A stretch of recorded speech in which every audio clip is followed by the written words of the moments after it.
Welcome to Kanishka IAS. I am Mahender Reddy. మనం ఈరోజు ఈనాడు దినపత్రికలో వచ్చిన ఒక అంశాన్ని చూసి మీకు ఒక వీడియో చేయాలన్న ఆలోచనతోటి చేస్తూ ఉన్నాను. వాస్తవంగా తెలంగాణ రాష్ట్రంలో కానీ తెలుగు రెండు రాష్ట్రాలలో కానీ పోటీ పరీక్షలకు ప్రిపేర్ అయ్యే అభ్యర్థి ముఖ్యంగా ఒక గ్రాడ్యుయేషన్ కంప్లీట్ అయి తాను ప్రభుత్వంలో చేరి ప్రజలకు సేవ చేయాలనే సంకల్పం ఉన్న ప్రతి ఒక్కరి కూడా ప్రభుత్వ ఉద్యోగమే ధ్యేయం. ఆ క్రమంలో చాలా కాలంగా ఈ యొక్క పోటీ పరీక్షల్లో ఉండి కొన్ని ఒడిదుడుకులు ఇబ్బందులు ఎదుర్కొని కొందరు సక్సెస్ అయ్యి కొందరు విఫలమై మనం ఎన్నో చూస్తూ ఉన్నాం.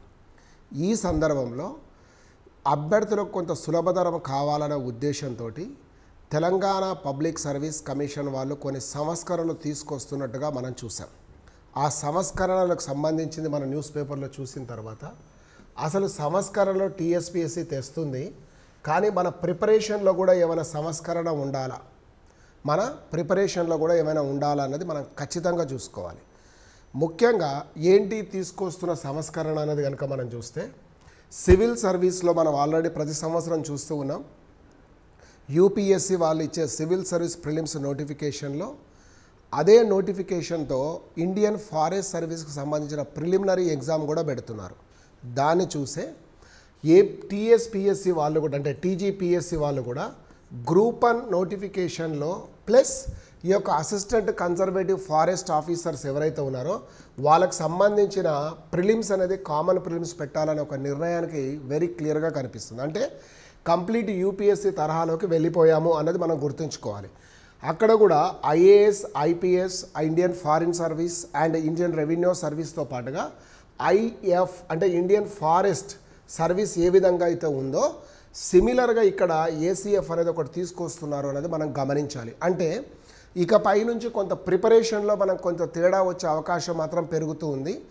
ఎందుకు అంటే యూపీఎస్సీలో ఇండియన్ ఫారెస్ట్ సర్వీస్ను ప్రిలిమినరీలో కలిపిన తర్వాత ఖచ్చితంగా అందులో వచ్చిన సమస్య మనం గుర్తించింది ఏంటంటే ఎన్విరాన్మెంట్, ఎకాలజీ, బయో అంటే సైన్స్ రిలేటెడ్ క్వశ్చన్స్ కొంతమేరకు పెరిగాయి. కాబట్టి ఇక్కడ కూడా అటువంటి అవకాశం ఉండే ఛాన్స్ మాత్రం ఒకటి కనిపిస్తూ ఉంటుంది. రెండవది గ్రూప్ 2కి వచ్చే వరకు కూడా మనకు ఈ యొక్క మామూలుగా గ్రూప్ 2 నోటిఫికేషన్ జనరల్ రెగ్యులర్ దాంతో పాటుగా మనకు ఇదే నోటిఫికేషన్లో భాగంగా మనకు ఫారెస్ట్ బీట్ ఆఫీసర్స్ యొక్క రిక్రూట్మెంట్ కూడా దీంతో పాటే చేస్తామన్నారు. అంటే మల్టిపుల్ ఎగ్జామ్స్ రాసే అవకాశాన్ని తగ్గించినట్లుగా ఉంది. ఆ అవసరాన్ని మనకు తీసేయడం వల్ల నిజంగా కాంపిటేటివ్ ఎగ్జామ్స్ ప్రిపేర్ అయ్యే వాళ్ళకి కొంత బర్డన్ తగ్గిస్తున్నారు అనేది మనం చూడొచ్చు. తర్వాత గ్రూప్ 3 అండ్ 4ను ఒకే కేటగిరీలోకి తేవడం, కొంతమేర గ్రూప్ 4లో ఇంటర్మీడియట్ క్వాలిఫికేషన్తో ఉన్న వాటిని కూడా అప్గ్రేడ్ చేస్తూ వస్తారేమో, అది కూడా దీంట్లోకి రావడం వల్ల పోస్టుల సంఖ్య పెరగొచ్చు. అదేవిధంగా కొంత ప్రిపరేషన్లో మార్పులు కూడా జరుగుతాయి. ఎందుకంటే గ్రూప్ 3 అనే సిలబస్ను మనం ఖచ్చితంగా చూస్తే గ్రూప్ 2 సిలబస్లో ఉన్న 4 పేపర్స్ ఇక్కడ 3 పేపర్స్ అయిపోయాయి. కానీ ఓల్డ్ అంటే ఇప్పుడు ఎగ్జిస్టింగ్ ఉన్న గ్రూప్ 4ను కనుక మనం చూసుకుంటే జనరల్ స్టడీస్ తర్వాత ఈ యొక్క జనరల్ ఎబిలిటీ అంటే మెంటల్ ఎబిలిటీ రిలేటెడ్గా ఉండేదాన్ని కూడా మనం చూస్తాం. అంటే క్లరికల్ క్యాడర్లుగా ఉండేటట్టు మ్యాక్సిమం ఈ గ్రూప్ 4లో కనిపిస్తున్నది ఏంటంటే sub inspector of police and కానిస్టేబుల్కు బాగా ప్రిపేర్ అయిన వారికి అనుకూలంగా ఉండేది. ఇకపై నుంచి అవకాశం తగ్గిపోతుంది ఇక్కడ అనేది మాత్రం మనకు స్పష్టంగా తెలుస్తుంది. సో ఇది ఒక రిఫార్మ్గా మనకు వెరీ క్లియర్గా కనిపించింది. అంటే ఇయర్ క్యాలెండర్ అంటే జాబ్ క్యాలెండర్, నేను ఇయర్ క్యాలెండర్ అన్న బాగుంటుందో లేదో తెలీదు, బట్ అందుకనే మనకు జాబ్ క్యాలెండర్లో భాగంగా ఈ రిఫార్మ్స్ అనేటివి రాబోతున్నాయి. సో దానికి అనుగుణంగా మనం ప్రిపరేషన్ చేయవచ్చు. ఆల్రెడీ ఈ యొక్క కాంపిటేటివ్ ఎగ్జామ్లో కంటిన్యూ అవుతున్న వాళ్ళకైతే ఇప్పుడు గ్రూప్ 1 మెయిన్స్కి ప్రిపేర్ అవుతున్న వాళ్ళు కానీ నవంబర్, డిసెంబర్లో జరగబోయే గ్రూప్ 3 అండ్ గ్రూప్ 2కు ప్రిపేర్ అవుతున్న వారు కానీ ఇప్పుడిప్పుడే మీ స్ట్రాటజీ మార్చుకోమని నేను చెప్పలేను, అది కరెక్ట్ కాదు. ఎందుకంటే you are in the race, already మీరు పరిగెత్తుతూ ఉన్నారు. ఆ రేస్లో మీరు విన్ అవ్వాలన్నది కోరుకుంటున్నాను కాబట్టి చెప్పట్లేదు. కానీ న్యూ కమర్స్ ఆల్రెడీ మొన్న గ్రూప్ 1 ప్రిలిమ్స్ క్వాలిఫై కాని వాళ్ళు ఎవరు అన్నది కనుక చూస్తే రీసెంట్గా ఎప్పుడో మనకు 2022 తర్వాత నుంచి అంటే డిగ్రీ కంప్లీట్ చేసిన వాళ్ళు కానీ లేదా అనేక కారణాల వల్ల కొంతమంది అప్లై చేయలేని వాళ్ళు కానీ వికలాంగుల వాళ్ళు ఉన్న వాళ్ళందరికీ కూడా ఈ ప్రిపరేషన్లో కొన్ని మార్పులు అనేది మనం ఖచ్చితంగా తెచ్చుకోవాల్సి వస్తుంది అనేది నేను చెప్తూ ఉన్నాను. ముఖ్యంగా ఏంటంటే టీఎస్పీఎస్సీ అయితే సంస్కరణలు తెచ్చింది, కానీ మన ప్రిపరేషన్లో సంస్కరణలు ఎక్కడున్నాయి? ఖచ్చితంగా అసలు పోటీ పరీక్షలకు ప్రిపేర్ అయ్యే అభ్యర్థికి కావాల్సిన ప్రిపరేషన్ విధానం ఏంటి, ఖచ్చితంగా మనం జాబ్ సాధించాలి అంటే ఎట్లా మనం ప్రిపేర్ కావాలి, జనరల్గా ఇప్పుడు జరుగుతున్న ట్రెండ్ నిజంగానే ప్రమాదకరమైందా, ఖచ్చితంగా. ఎందుకు అంటే అన్ట్రైన్డ్ డ్రైవర్ ఏ విధంగా అయితే ఒక వెహికల్కు ప్రమాదమో, అన్ట్రైన్డ్ విధానములో కనుక మనం అంటే అన్ప్రొఫెషనల్ విధానములో కనుక మనం ప్రిపేర్ అవుతే ఖచ్చితంగా అది నష్టం జరిగే అవకాశం 100% ఉంటుంది ఏ క్యాండిడేట్కైనా.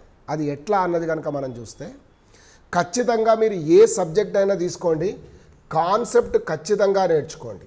ఈ కాన్సెప్ట్ లేకుండా పేపర్లెస్ స్కాలర్లెస్ విధానంలో 2 పెన్ డ్రైవ్లలో 4 క్వశ్చన్లు వేసి వాటిని ఎక్స్ప్లెనేషన్ చేసే విధానాన్ని కాకుండా ఖచ్చితంగా ఒక అభ్యర్థి కాన్సెప్ట్ అనేది ఖచ్చితంగా నేర్చుకోవాలి. ఎగ్జాంపుల్ నేను హిస్టరీ అనే సబ్జెక్ట్నే కనుక తీసుకుంటే ఏన్షియంట్ ఇండియా కానీ, ఏన్షియంట్ తెలంగాణ కానీ, ఏన్షియంట్ ఆంధ్ర కానీ ఏదైనా సరే ప్రాచీన చరిత్రకు సంబంధించి ఖచ్చితంగా క్వశ్చన్స్ అనేటివి 4 నుంచి 5 విభాగాల నుంచే క్వశ్చన్స్ వస్తాయి. నేను టాపిక్స్ చెప్పట్లేదు.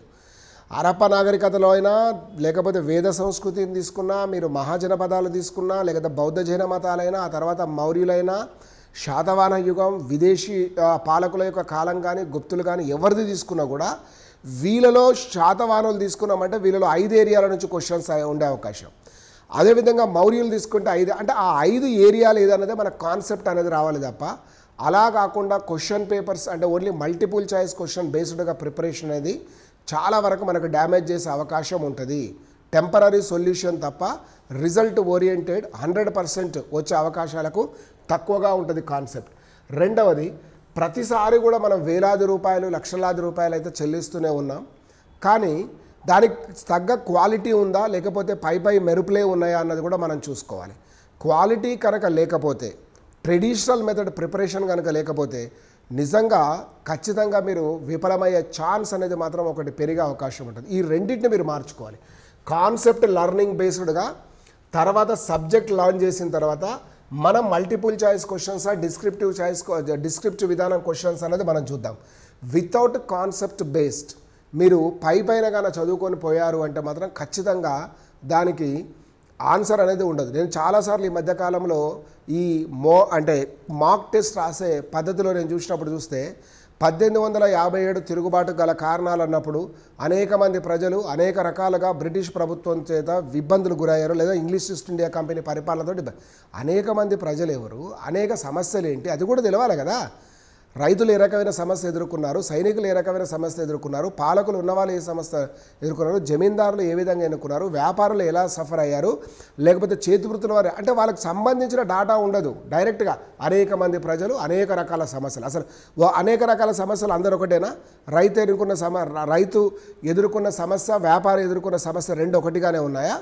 చేసిందైతే ఒకరే, కానీ భిన్నమైన సమస్యలు ఉంటాయి కదా. ఆ కాన్సెప్ట్ క్లారిటీ లేకుండా రాసే వరకు తిక్కరేగి ఆ ఎవాల్యుయేటరు, ఆ పేపర్ ఎవాల్యుయేటర్ ఎవరైతే ఉంటారో ఖచ్చితంగా మీకు 6 మార్కులని మన వాళ్ళు వేస్తున్న దాంట్లో 3 వేస్తారు. ఆ 3 తోటి మనం సంతోషపడి సంతృప్తికరంగా ఉండాలి, 3 దేవతలకు మొక్కుకొని. సో అలా కాకుండా మీరు ఖచ్చితంగా కాన్సెప్ట్ బేస్డ్గానే చూడండి.